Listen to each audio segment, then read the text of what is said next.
이혼 후 반지하에서 키운 아들 20년 뒤 판사가 되어 돌아왔습니다. 엄마, 나 꼭 성공해서 엄마 편 되어줄게. 그 말을 처음 들었을 때 저는 웃었습니다. 초등학교 3학년짜리 아이의 말이 얼마나 귀엽던지 눈물이 나면서도 한편으로는 마음이 아렸습니다. 그날은 남편과 이혼하고 정확히 2달째 되던 날이었습니다.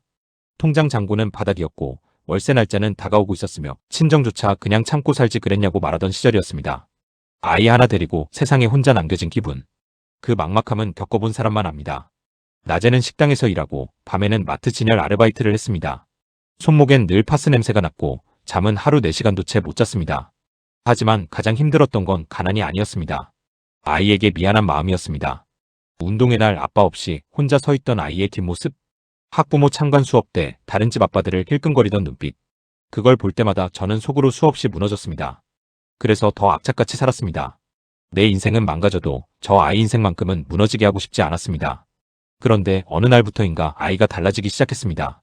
철이 너무 빨리 든 것이었습니다. 새 운동화를 사달라는 말도 하지 않았고 친구들이 학원 갈 때 혼자 도서관에 남아 공부했습니다. 그리고 고등학교 2학년 어느 겨울밤 아이는 제게 조용히 말했습니다. 엄마, 나 판사 될 거야. 저는 웃으며 말했습니다. 판사가 얼마나 어려운데.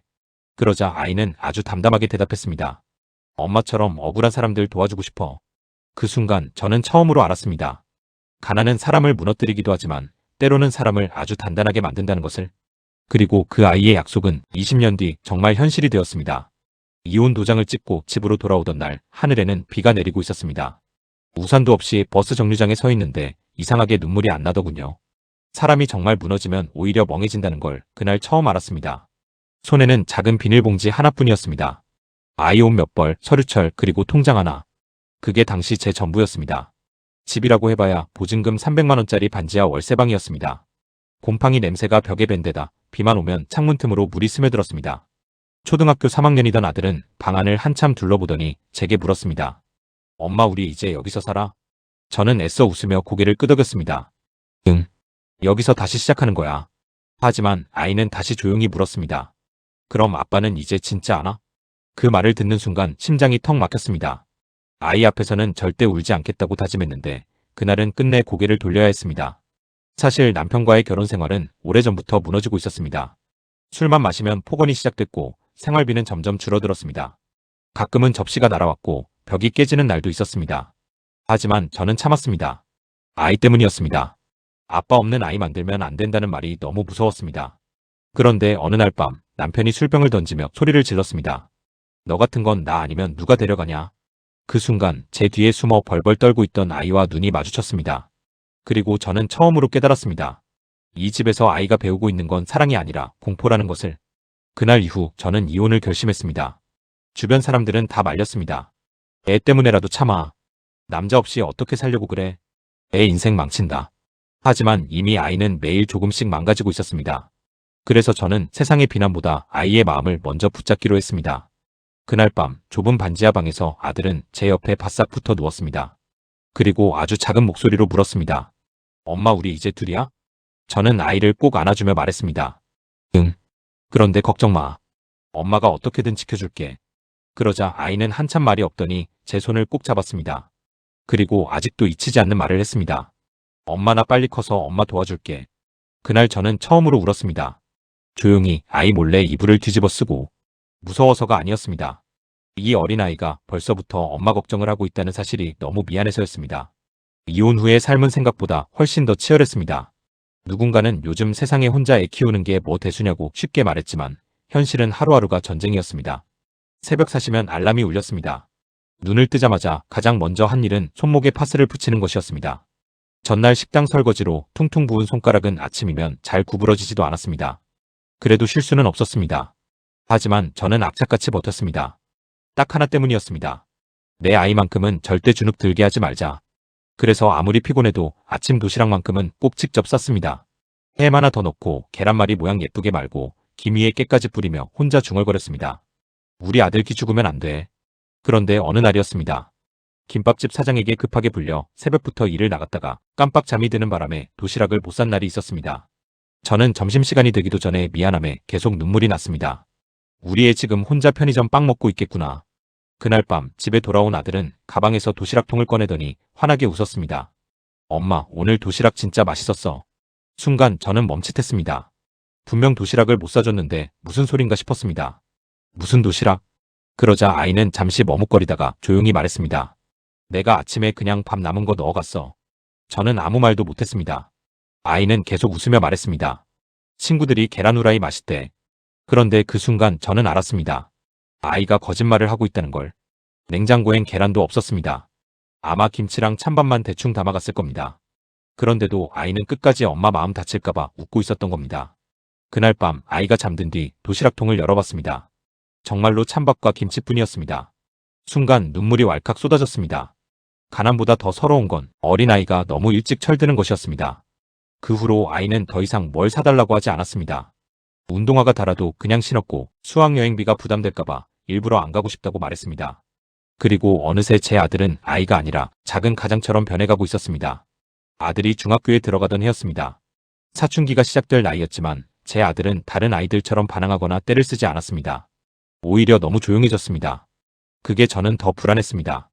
아이들은 원래 투정도 부리고 철없이 웃기도 해야 하는데 우리 아들은 점점 어른처럼 변해가고 있었습니다. 어느 날 밤이었습니다. 마트 야간 아르바이트를 마치고 새벽 가까이 집에 돌아왔는데 방 안불이 켜져 있었습니다. 문을 열자 아들이 책상 앞에 앉아 공부하고 있었습니다. 아직 안 잤어? 제가 놀라 묻자 아이는 황급히 책을 덮으며 웃었습니다. 엄마 기다렸지. 그 순간 이상하게 가슴이 철렁 내려앉았습니다. 아이 눈 밑엔 다크서클이 짙게 내려와 있었고 책상 옆엔 컵라면 빈 용기가 놓여 있었습니다. 저는 순간 울컥해서 말했습니다. 엄마가 미안해 맨날 혼자 밥 먹게 해서. 그러자 아이는 갑자기 고개를 들더니 아주 단호한 목소리로 말했습니다. 엄마는 잘못한 거 없어. 저는 멈춰섰습니다. 아이는 잠시 입술을 깨물더니 다시 말했습니다. 아빠가 엄마 힘들게 한 거잖아. 순간 숨이 막혔습니다. 저는 아이 앞에서 남편 욕을 한 적이 없었습니다. 아이에게만큼은 부모 싸움의 상처를 남기고 싶지 않았기 때문입니다. 하지만 아이는 이미 다 알고 있었던 겁니다. 술 냄새, 깨지는 접시 소리, 울음 참던 엄마 얼굴. 아이의 기억 속엔 모든 게 남아 있었던 것입니다. 저는 아무 말도 하지 못했습니다. 그러자 아이는 천천히 자리에서 일어나 제 앞에 섰습니다. 그리고 아직도 잊지 못할 말을 했습니다. 엄마, 나는 엄마가 도망친 게 아니라 우리 살린 거라고 생각해. 그 순간 저는 끝내 무너졌습니다. 참고 또 참아왔던 눈물이 그 말 한마디에 터져버렸습니다. 아이는 그런 저를 어색하게 안아주었습니다. 아직 키도 작고 어깨도 좁은 아이였는데 이상하게 그날만큼은 제가 더 작은 사람처럼 느껴졌습니다. 그날 이후 저는 처음으로 죄책감에서 조금 벗어나기 시작했습니다. 이혼한 엄마라는 이유로 늘 스스로를 실패한 사람처럼 여기며 살았지만 적어도 아이만큼은 저를 그렇게 보지 않는다는 걸 알게 되었기 때문입니다.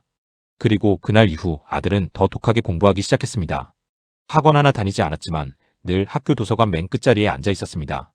친구들이 게임 이야기할 때도 혼자 문제집을 풀었고 야간 자율학습이 끝난 뒤에도 집에 와 새벽까지 책을 봤습니다. 어느 날 담임 선생님이 저를 따로 부르셨습니다. 어머님, 아드님은 정말 독하게 공부합니다. 저는 웃으며 말했습니다. 원래 성격이 좀 차분해서요. 그러자 선생님은 잠시 망설이다 조용히 말했습니다. 아닙니다. 저건 누군가를 지켜야 하는 사람의 눈입니다. 그 말을 듣는 순간 제 가슴이 또 무너져 내렸습니다.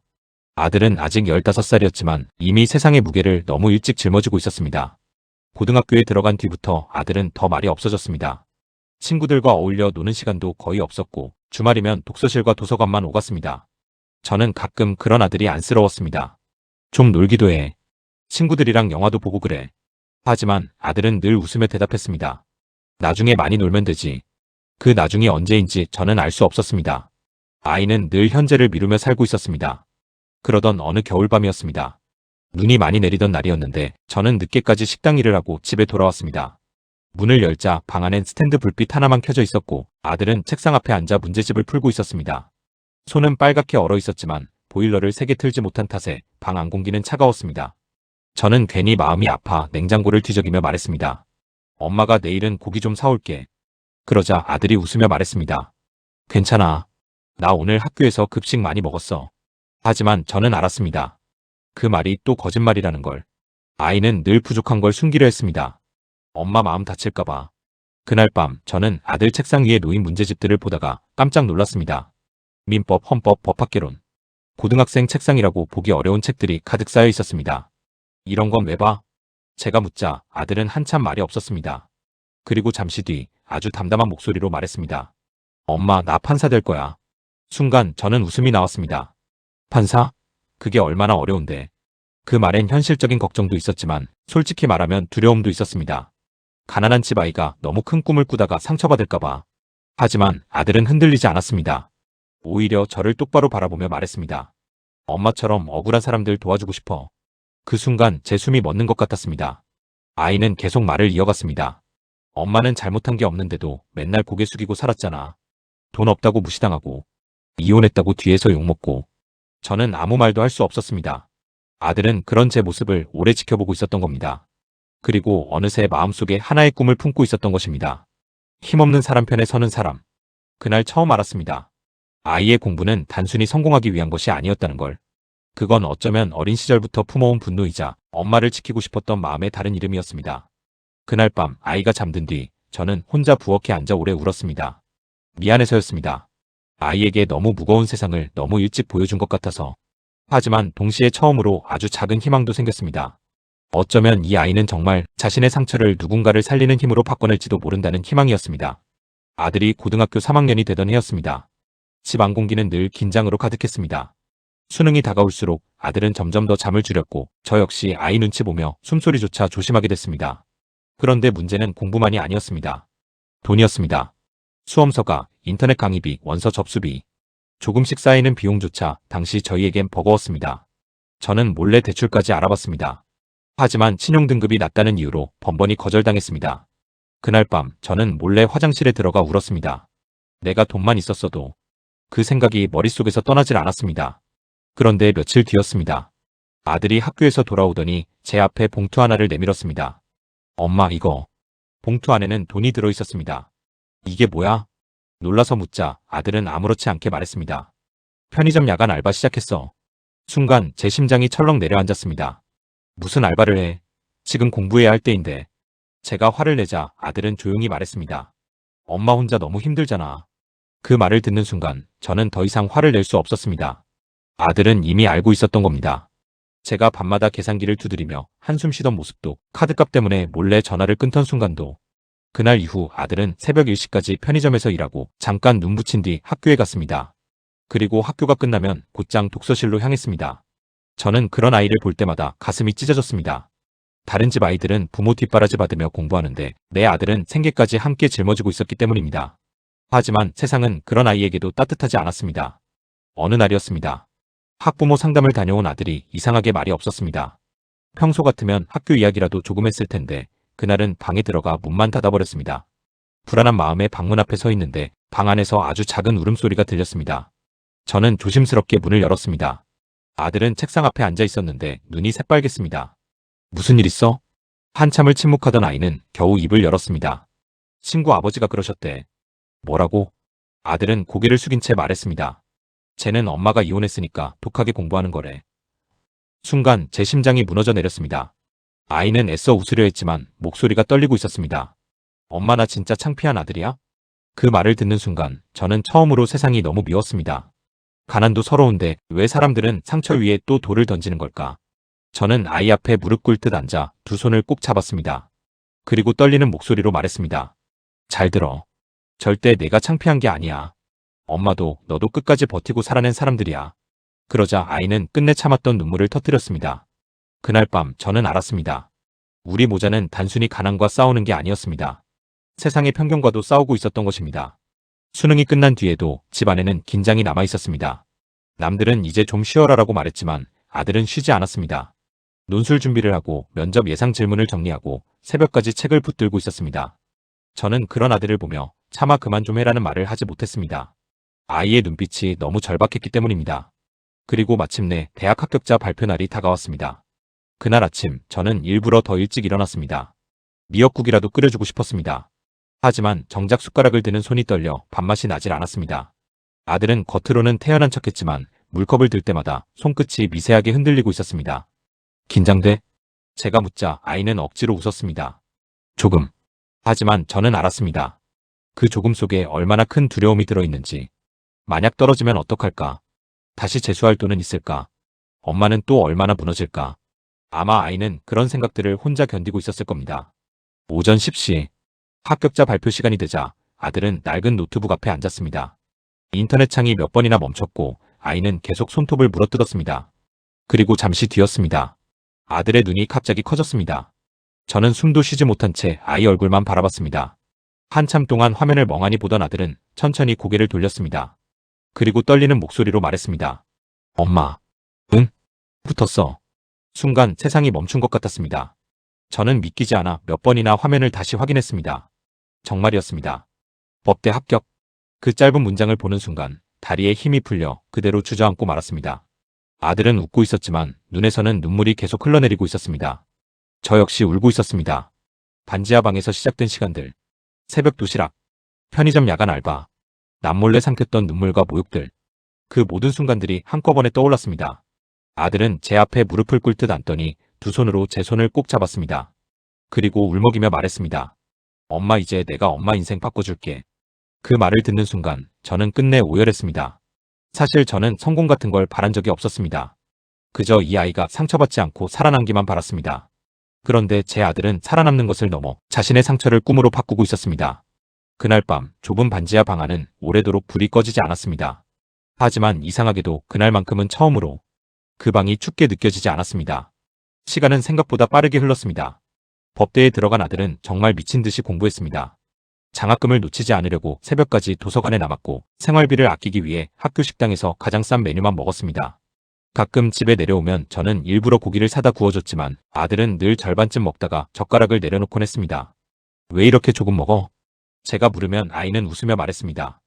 엄마 먹어. 난 괜찮아. 하지만 저는 알고 있었습니다. 아이가 늘 부족한 형편에 맞춰 자신을 줄이며 살아왔다는 걸. 그리고 마침내 사법시험 2차 결과가 나오던 날. 아들은 전화기 너머로 한참 말을 하지 못했습니다. 숨소리만 거칠게 들렸습니다. 왜 그래? 무슨 일 있어? 제가 불안해 묻자 한참 뒤 떨리는 목소리가 들려왔습니다. 엄마. 응. 나 붙었어. 그 순간 저는 시장 한복판에서 그대로 주저앉고 말았습니다. 주변 사람들이 놀라 쳐다봤지만 아무것도 보이지 않았습니다. 귓가엔 오직 아이 목소리만 울리고 있었습니다. 엄마, 나 진짜 해냈어. 그날 집에 돌아온 저는 아들이 어릴 적 쓰던 낡은 공책을 꺼냈습니다. 거기엔 삐뚤삐뚤한 글씨로 이런 문장이 적혀 있었습니다. 엄마 힘들게 한 사람들보다 더 강한 사람이 될 거다. 저는 그 문장을 끌어안고 한참을 울었습니다. 그리고 몇 년 뒤 아들은 정말 판사가 되었습니다. 임명식 날 저는 너무 떨려 제대로 걷지도 못했습니다. 평생 앞만 보고 살아왔는데 그날만큼은 모든 시간이 꿈처럼 느껴졌습니다. 정장을 입은 아들이 단상 위로 걸어나가는 순간 제 눈엔 어린 시절 반지하 방에서 제 손을 꼭 붙잡고 자던 아이 모습이 겹쳐 보였습니다. 행사가 끝난 뒤 기자 한 명이 아들에게 물었습니다. 가장 존경하는 사람이 누구입니까? 아들은 단 한 번의 망설임도 없이 대답했습니다. 제 어머니입니다. 순간 저는 고개를 들 수가 없었습니다. 눈물이 쏟아져 사람들 얼굴조차 보이지 않았습니다. 아들은 계속 말했습니다. 제 어머니는 가진 게 없어도 끝까지 저를 포기하지 않았습니다. 그래서 저도 사람을 쉽게 포기하지 않는 판사가 되고 싶습니다. 그 말을 듣는 순간 저는 깨달았습니다. 내가 평생 실패한 인생이라고 생각했던 시간들이 사실은 한 사람의 인생을 가장 단단하게 만들어주고 있었다는 것을. 그리고 처음으로 제 자신에게 말할 수 있었습니다. 정말 잘 버텼다.